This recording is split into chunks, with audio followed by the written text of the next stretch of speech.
안녕하세요. 남양주시 평내동 좋은샘 작은 도서관입니다. 도서관에 비치되어 있는 책 중 좋은 책을 한 권 소개해 드리고자 합니다. 오늘은 심리 분야 최고 스테디셀러이며 대한민국 대표 심리서로 2009년 초판 이후 10여 년간 수많은 기관에서 추천하여 다양한 직업과 연령대의 독자들에게 꾸준히 감동을 주고 있는 프로이트의 의자라는 책에 소개하려고 합니다. 이 책은 정신분석을 쉽게 풀이하여 각 개인의 숨겨진 무의식을 발견하고 스스로 치유할 수 있도록 돕는 책입니다. 지은이 정도훈님은 국내 최초의 정신분석가로 지금은 프로이트 주도로 창설된 국제정신분석학회 정회원이시고 정신분석가를 양성하고 교육하는 지도분석가이십니다.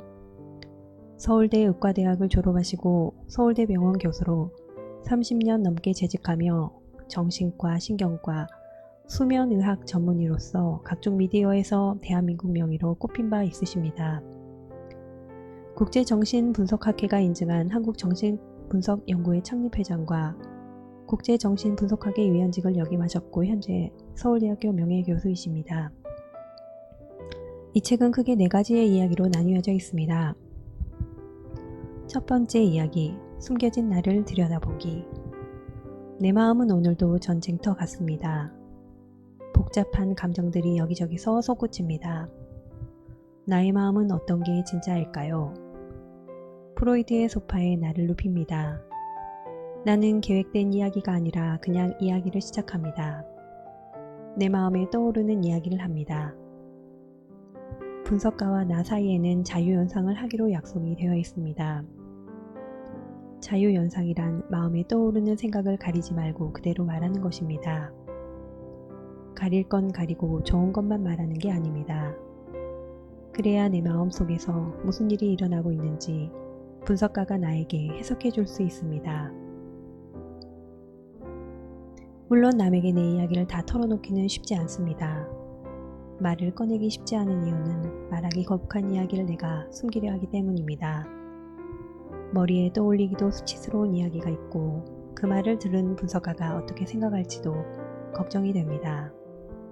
정신분석은 상담과는 전혀 다른 작업입니다. 마음도 몸처럼 치료가 필요합니다. 치료를 하기 위해서는 어디가 아픈지 잘 들여다봐야 합니다. 정신분석이란 마음을 확대해서 안을 들여다볼 수 있는 렌즈입니다. 흔히 어른이 되면 자기 마음을 쉽게 다스리고 마음이 일으킨 결과에 대해 책임을 질 수 있다고 생각합니다.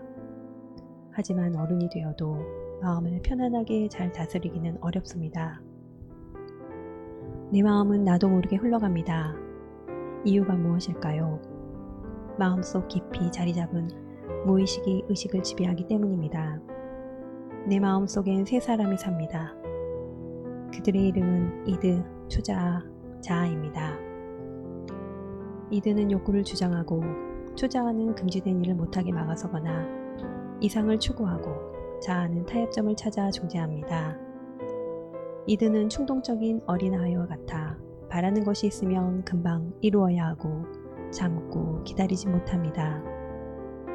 이에 반해 초자아는 태어난 후 부모와 사회로부터 배운 것을 기준으로 움직이는데 때로 도덕적이지 못하면 죄책감을, 추구하는 가치나 이상에 못 미치면 수치심을 느낍니다. 자아는 이러한 이드, 초자아 사이에서 현실에 맞게 모두를 만족시키는 쪽으로 중재하는 역할을 합니다. 힘있는 자아는 고통스러운 일을 잘 견디게 해줍니다. 자아의 힘을 키우려면 다소의 시련이 필요한데 이런 시련들을 극복해 나가기 위해선 자아가 방어기제를 동원해 스스로를 무의식의 공격으로부터 지켜야 합니다. 두 번째 이야기, 무의식의 상처 이해하기. 두려운 것이 있다면 그때마다 피하고 살면 되지 않을까요? 하지만 과연 언제까지 피할 수 있을까요? 평생 도망자로 살지 않으려면 약간의 용기가 필요합니다. 전쟁에서 이기려면 적을 알아야 이길 수 있는 것처럼 마음에서 일어나는 전쟁을 극복하고 상처를 회복하려면 마음속 상처들을 알고 친해져야 합니다. 가령 불안한 사람은 불안을 피하거나 벗어나려고만 하지 무슨 신호인지 알려고 하지 않습니다. 왜 불안한지, 왜 우울한지, 왜 화가 나는지를 헤집어 보면 내 성격의 성숙을 위해 얻는 것이 많이 있습니다. 부정적 감정들은 나를 깊이 이해할 수 있는 좋은 도구들입니다. 불안은 나를 행동하게 하는 큰 동력입니다. 두려움은 살게 만드는 강력한 힘입니다. 공포는 자연스러운 감정이고 건강한 반응입니다. 부정적 감정은 다른 사람과 또는 객관적 시각을 자기 자신과 나눌수록 약화됩니다.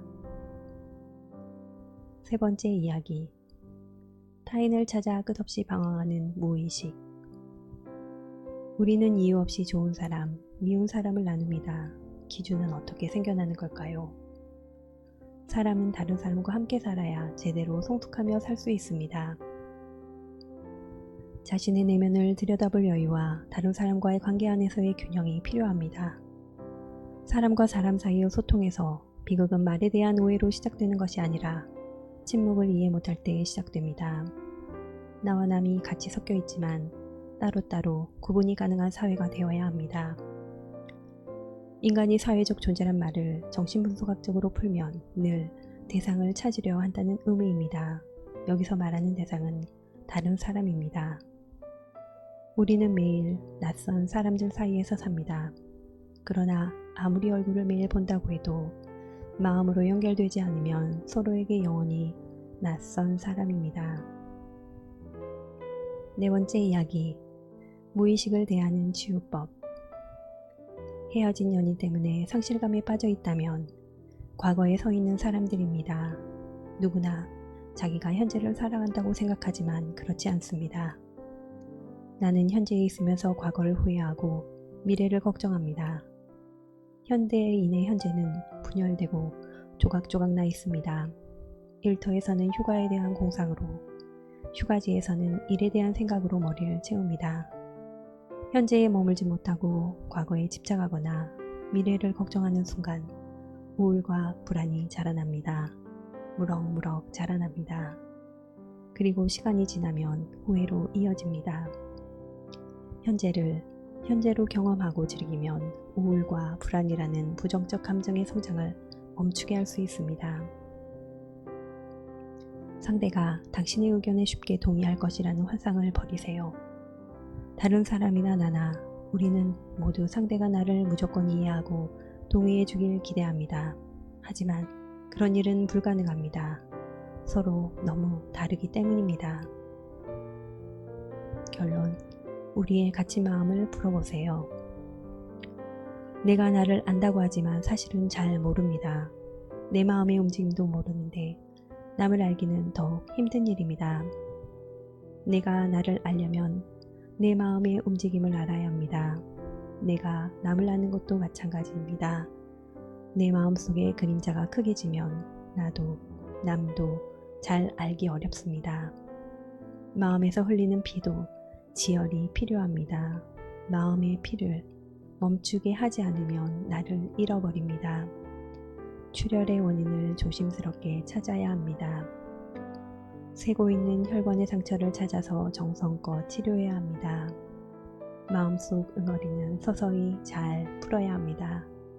인내심을 가지고 만들어진 성분과 과정이 무엇인지를 알아내야 다시 쌓이지 않도록 잘 정리할 수 있습니다. 내 마음의 바다를 속속들이 알 수 있다면 내 삶은 훨씬 여유로워질 것입니다.